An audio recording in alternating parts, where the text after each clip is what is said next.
In this video, I'll show you how to use Notion Calendar step by step. First, go to the Notion Calendar website and log in with your Notion account. After logging in, download the desktop app or use the web version. With the app open, connect your Google or Apple account to import your existing events. Now, go to Settings and connect your Notion workspace. After connecting, add a Notion database to your calendar.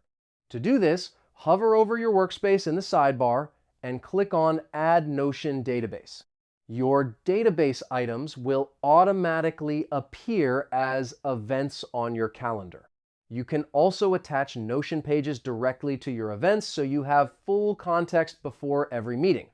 To share your availability, click on Share Availability and send the link to your teammates. Done. Now you know how to use Notion Calendar to organize your schedule and connect it with your projects.